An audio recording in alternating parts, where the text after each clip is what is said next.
Dan, thanks for introducing us to new songs and reminding us that, there's so much more. There's so much more that we know and have experienced. There's so much more. All right, so we're working our way. Oh, we're going to dismiss our kids first. We're going to dismiss our kids. Who's going with them today?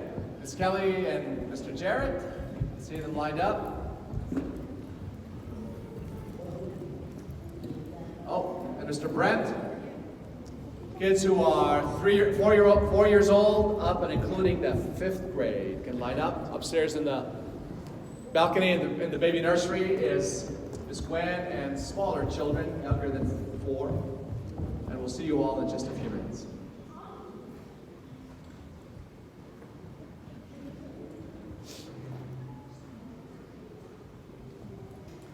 So we're continuing our journey through the Gospel of Mark.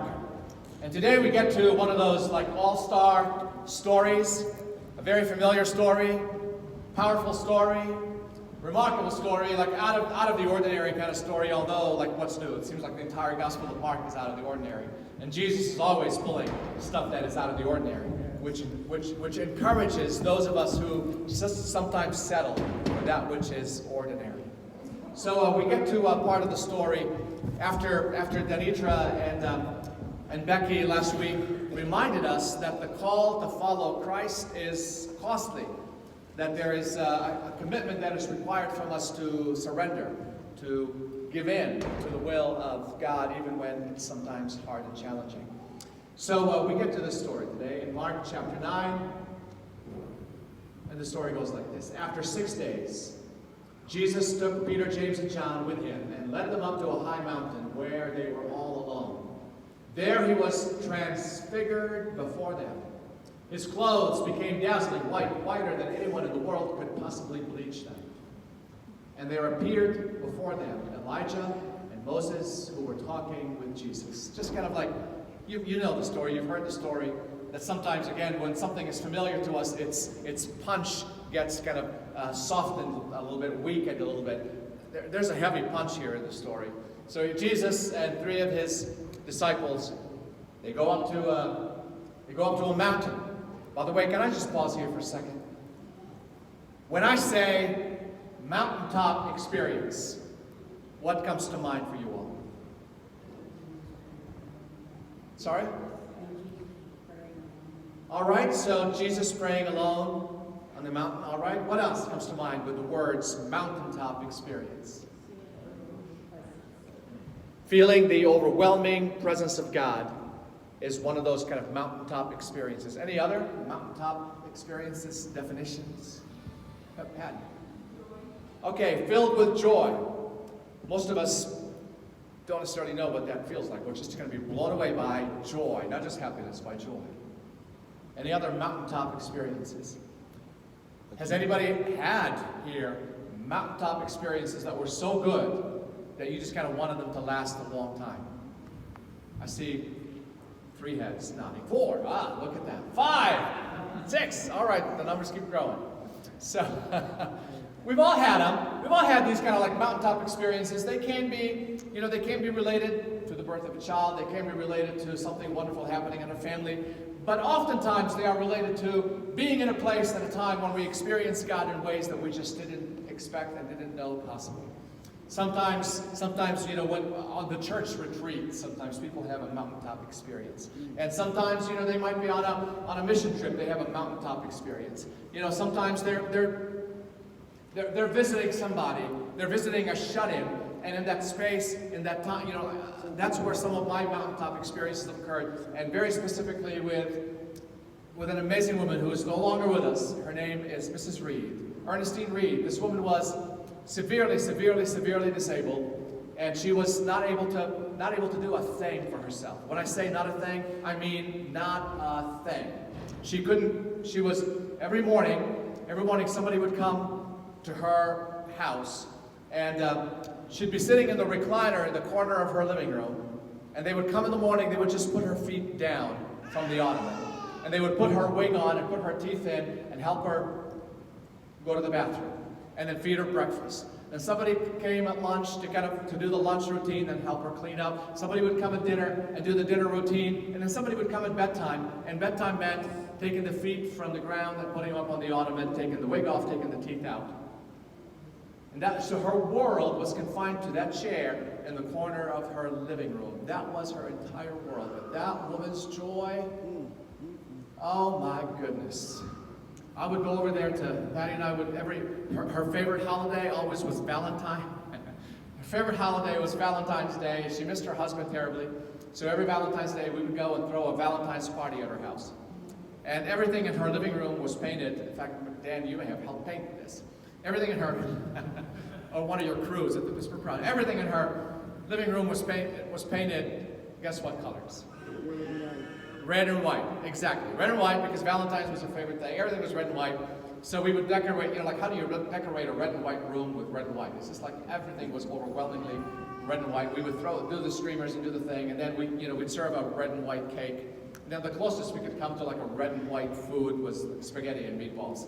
So that was our red and white. We were just and then I would grab my guitar and we would sing love songs. We would just kind of like sing, and then and the laughter and the joy. She had difficulty speaking. So with enormous difficulty, she would try to sing along with us, and her face would be beaming. Mountaintop experiences. You want them to last. All right, so these three brothers, Peter, James, and John, they didn't know what was waiting for them, but they had a mountaintop experience here. They went up to the mountain with Jesus. They just thought, we're going on a hike. They went up to the mountain with Jesus, and that word, transfigured, Jesus was transfigured before them. You know what that means? Okay, this is gonna be a silly analogy, but I hope it works. Okay, you're best friends with Clark Kent. You know Clark Kent, the reporter? You're best friends with Clark Kent. And you know Clark Kent as this nerdy, geeky reporter. And then you go on a hike with Clark Kent and discover that he is Superman. That doesn't even come close to this. Here we have Jesus. We're hanging out with Jesus. He's the rabbi. He's the teacher. They know Jesus, the rabbi, the teacher, the one who does wonderful things. And here, in this experience, they see that Jesus was God's earth suit. And the earth suit is removed, and they see the presence of God in Jesus. That God's Son, Jesus, becomes made visible to these three disciples. And the only way they could describe it was, and by the way, now this is Peter, the Gospel of Mark, Mark the man. Mark the man was not one of the disciples. He wasn't there. But Mark was mentored by Peter.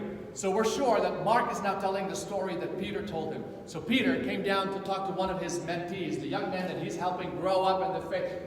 Mark, you'll never believe what just happened. You will never believe what just happened. I mean, we were hanging out with Jesus, then we got to see the God in Jesus, and it was dazzling. It was his clothes. I can't imagine a laundromat that's able to make those clothes any whiter than they were. He was dazzling. He was bright. He was radiant. And then something really weird happened. Peter tells Mark. And then there's a guest appearance made. Guest appearance made by Moses and by Elijah. Talk about like an all-star team. These are the two that the people of that day were just kind of like, what came through Moses? Remember the mountaintop experience that Moses had? And what did that mountaintop experience result in? 10 Commandments. So Moses is the one who gave them the will of God through those 10 laws. Don't do these things and don't do these things. And then Elijah was like he was the prophet of prophets. He was like the senior prophets. He was the prophet he was the one who spoke justice and spoke mercy and spoke the will of God in ways that nobody else could. So here we have the top two, the top one law guy and the top one prophet guy. And they showed up with Jesus. Mark, you will never believe what just happened. In fact, it was so incredible that Peter, said to Jesus, Rabbi, it's good. It's good for us to be here and to witness this. Why don't you let us put up 3 shelters? One for you, one for Moses, and one for Elijah. In other words, what is he saying? We want this thing to last for so long. We would like your permission to build 3 memorials so that we will always have a place to come and remember this mountaintop experience. We want this to last as long as possible. And then we're told, I love this. And again, Mark must have heard this from Peter, because Peter must have said to him, listen, man, we were frightened. We were freaking out. We didn't know what to say or what to do. That I love that here Peter telling Mark that my suggestion to build 3 memorials for Jesus, Moses, and Elijah was just like I had diarrhea of the mouth. I was just so nervous. I was so anxious. I didn't know what to say and what to do. So the best I could come up with was, let's make this thing last a little bit longer by building memorials. Most of us want mountaintop experience to last as long as possible. But can I just tell you something? That God's will for us is not the mountaintop experience. God's will for us is how we become aware of the love and the power and the presence of God in the mountaintop experience to then go to where most of the world lives. And where does most of the world live? In the valley. Most of the world lives in the valley. Most of us live. Now here, literally, we live in the Charles Street Valley. Most of the world lives in the valley. And most of the world will never have an experience like this. And if we just wanted to have experiences like this for just the select few, that is not God's will. God's will is for all to know that God loves the world and God is present for the world. And not just for the world that's experiencing mountaintop experiences, no, for the world that's feeling like the mountain is on their backs. So, a cloud appeared. And the same thing happened with Moses before, and the same thing happened with Elijah before. A cloud appeared and covered them. And a voice came from the cloud, "This is my son whom I love. Listen to him." Suddenly, when they looked around, they no longer saw anyone with them except Jesus. This is where they may have wondered if there was something funny in the brownies. Because it came on so quickly, and it went away so quickly, and they're not sure what happened. Now, Mark, writing this, do you remember that once before, there was a cloud, and there was a voice, and the voice said, "This is my beloved son"? Do you remember when that occurred? What was going on at that time? Sorry? Somebody said it. Yeah, it was at the baptism of Jesus. So Mark told us about the baptism of Jesus and how this kind of cloud hovered, and there was this voice, and the voice at the baptism in Mark chapter 1 said, "This is my son whom I love." Then the next phrase that came from the Father's voice in that story was, "With him I am very pleased." But here he doesn't say that. Here he says, listen to him. Now what did he tell us last week? If anyone would.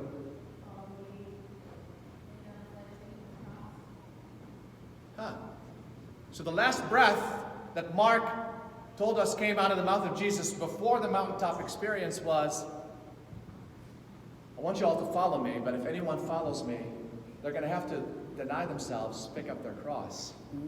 Following me is not for the folks who are not willing to get their hands dirty and allow their feet to go to places that many people's feet don't go. Following me, Jesus says, comes with a bit of a price. It requires. Now, he doesn't say, "My love for you depends on you following me." He doesn't say that. "My love for you," he says, "is forever and ever and ever unchanged." But if you really, what does it mean to be a Christian? It means to be a Christ follower. Christian, a little Christ. That's what you become when you become a Christian. Yes. To be like Christ. Yes.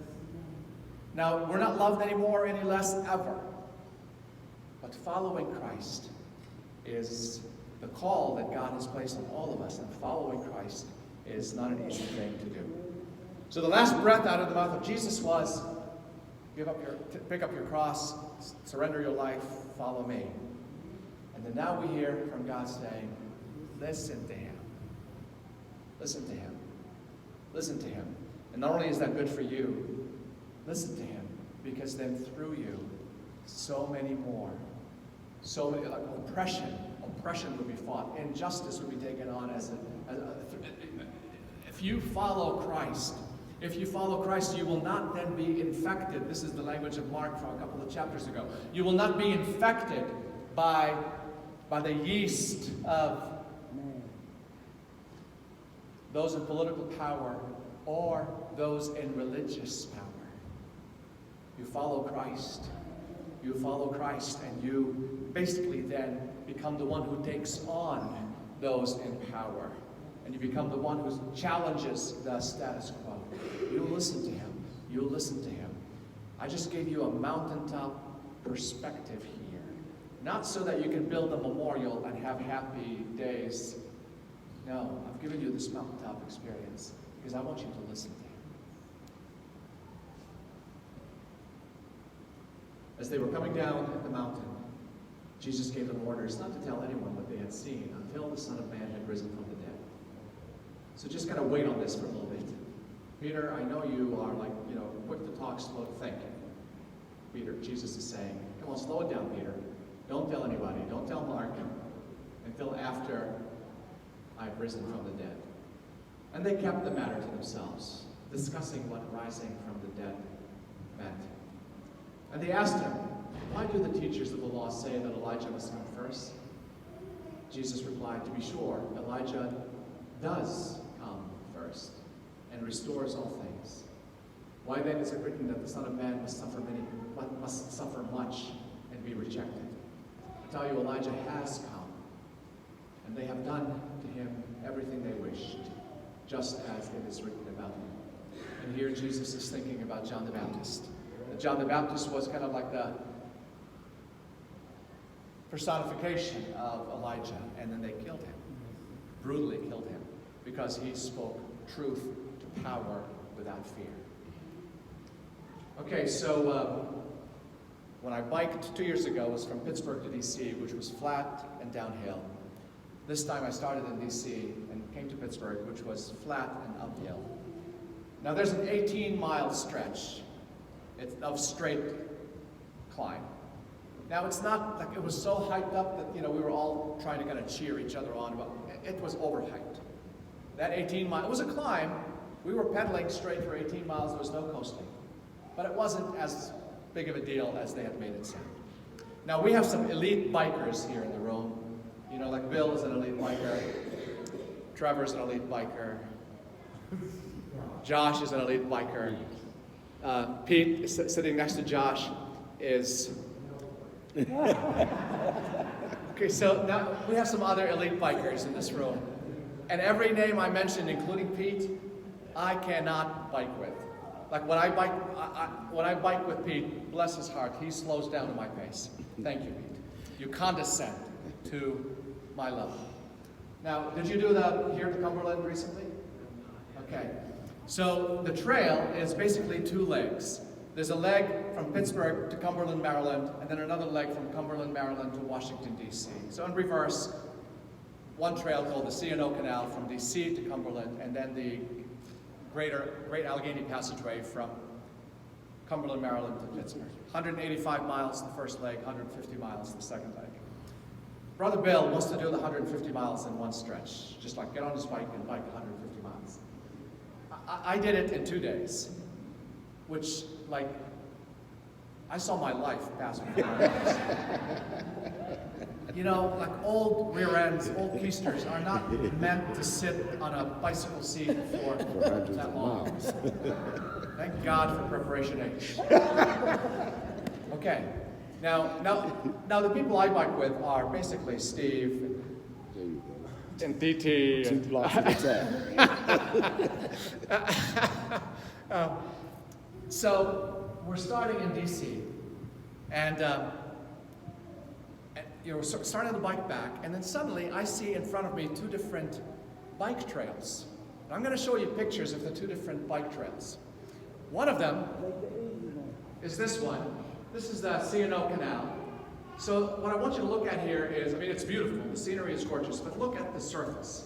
Yeah. Now, this is 185 miles with, you know, like the seat with that kind of gravel and mud and so on. Or this was my other alternative. This is called the Capitol Crescent Trail. Now, okay, check this out. This is a bike trail, and they have a speed limit. They have a speed limit sign on a bike trail that says, don't go faster than 50. If you have to have a speed limit sign on a bike trail, that tells you that that surface is so smooth, baby, that you can go so fast on it, you can hurt yourself and hurt somebody. So they limit us on bikes to, I'm thinking 15 miles an hour. The only time I hit 15 miles an hour was like biking freestyle down Federal Street. So they have a speed limit of 15. Look at that surface. Okay, so I had a choice to make, which path I'm going to start on. Any guesses which path I chose? How many of you say the C&O Canal, the rough terrain? Okay. 4 people, 5 people. How many of you say Salim chose the Capitol Crescent? Shame on you. I have no faith in you. Having no faith in your crescent. And you're right. You're right. I chose the Capitol Crescent Trail, and I am like working hard to not exceed the speed limit. So I'm going fast on this thing, and I'm going, and suddenly my phone started ringing. And I'm mad, like, who's bothering me right now? Why is my phone ringing? So I decided to ignore it. I kept biking, then it started ringing again. So I pulled over just to, figured, okay, must be some severe emergency. Now, the person who organized our bike trip, and we were all, unless it was a small group, was our county executive, Rich Fitzgerald. So I look at my phone, and Rich is calling me something. I wonder if somebody fell and got hurt behind me, and I'm going so fast. So Rich gets on the phone, and says, Salim, where are you? And I tell him, I said, you're on the wrong trail. You're not going to end up in Pittsburgh. That trail goes to Bethesda, Maryland, and stays there. And that's not what you want to be on. So turn around and get your butt back here fast. So my choice, I chose what to me looked like a smarter choice. Ended up not being a smarter choice. Ended up not being a smarter choice. So there's a book called The Road Less Traveled. And the opening line of that book is, life is difficult. You don't have to read the rest of the book. You don't even have to read the book right now. There's a road that is less traveled, and it's difficult. Close the book, and this is where you have a choice to make. Do I want that road, or do I want to take the path of least resistance, even if it takes me to the wrong place? The path of least resistance is comfortable, but doesn't necessarily take us to where we want to be. The road less traveled, more challenging, doesn't have as many mountaintop experiences, but it's following Christ. And we're going to celebrate Christmas soon, and then after that, Easter. We know that following Christ ends up at some point running into a cross. Yes. With that in his sight, I love how the book of Hebrews describes this. That Jesus, for the joy set before him, endured the cross. For the joy set before him, endured the cross. We can just look at the cross and say, ooh, cross, crap, don't want it. That's going to hurt my butt. Or we can say, there's a road that leads to life, and I'm choosing it, even if along the way I might be uncomfortable for a season. All right, so because Jesus took the road less traveled, we're going to celebrate right now Holy Communion. We're going to come to his table and feast on the body and the blood, and remember that there is somebody who said yes to the road less traveled, and then said, would you come with me? I need a couple of elders who are not singing will come forward and how we serve communion. You two brothers sitting together want to do it? Two cyclists? Yeah.